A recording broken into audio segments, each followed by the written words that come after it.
got into motorcycle journalism, that is. I got into it 7 years ago by default, a complete happy accident. Turned out to be probably the happiest accident of my life thus far.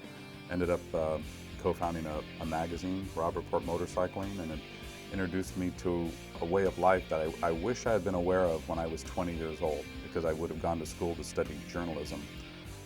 It's a great way to see the world. A lot of travel involved, and I could leave you with the romantic notion of what it is. There's a great side of when you go on these press junkets. I've been to South Africa several times. I've been to, I think I just counted 20 trips across the Atlantic with magazines thus far. That's to Italy, the UK, a lot of stuff in Spain. They're a big motorcycle country.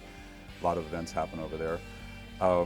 I've been very fortunate that every time I travel, I'm able to extend my ticket because I don't have a family, so I'm able to stay longer. But there is a downside, and that is sometimes you fly all the way to Italy and actually spend less time on the ground than you do in the air. So you'll fly 24 hours in order to get onto a track, sometimes getting in at night. I've done this before, where you're delayed and you get in at midnight, and 7 o'clock the next morning you're expected to be on a racetrack going at speed with jet lag.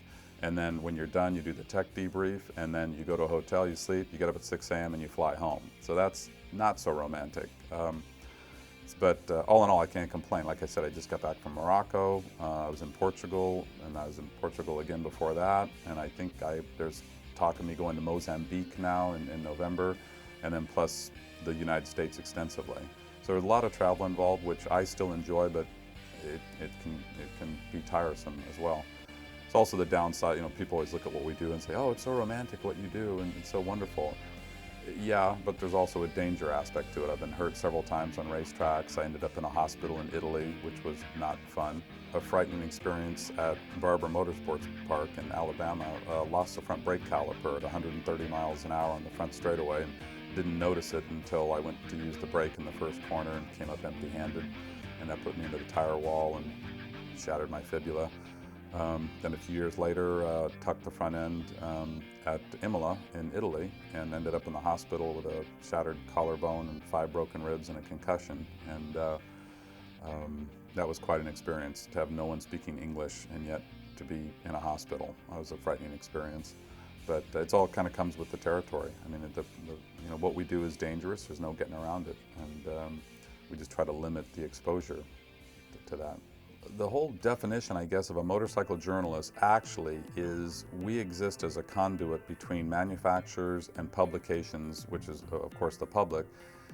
They use us to test new models in order to get the word out to the public about bikes. So it's kind of it all works hand in hand. Manufacturers invite us to these. The reason we go on these press junkets is, like, I just did one in Morocco for the new BMW GS 800, which is an on-road, off-road bike.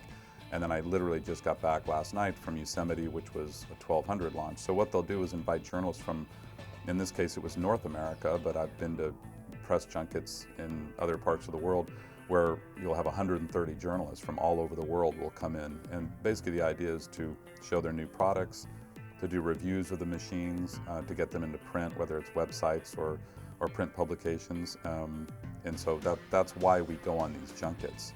And then, of course, there's a lot of fun stuff. I mean, I do articles all the time on my own. Like I retraced the route of Don Quixote a few years ago. I did that on motorcycle, and that was just purely an artistic endeavor, which went over extremely well. That's kind of my preference, because as I get older, I'm not really the test writer I used to be. So finding a more artistic way to express myself. However, one thing that's happening just in the short time I've been in journalism is the impact of the internet on print media. What has happened is it's cheapened what we do, because everyone that has a computer has a blog or a website, and because they're putting things up, that they honestly believe that they are writers, and it's really cheapened at both this level of quality of writing as well as certainly the monetary aspect of it. We're getting a lot less for articles now because there's so much print out there. So I don't want to be negative about it. I want to be positive and think it's just the honeymoon of the internet right now, that people are kind of fascinated with all of this content. I think it's going to find its own level, and then it'll come back to a quality level, and you'll see true writers kind of rise to the top again. The travel, it's taken me to Spain on numerous occasions, to racetracks in Spain, to the Pyrenees, traveling to the mountains. A lot of the great cities over there, Barcelona, Madrid, as well as the La Mancha and remote places. Italy extensively through Toscana and the entire country. South Africa, the UK, extensively to the United States, a lot of travel involved. And then South Africa was off-road, on-road, it was racetracks, that was the Babianskloof, which translates, it's Afrikaans for Valley of the Baboons. So pretty exotic stuff. One thing the magazine taught me about a deadline is sometimes you do your best work with a gun to your head.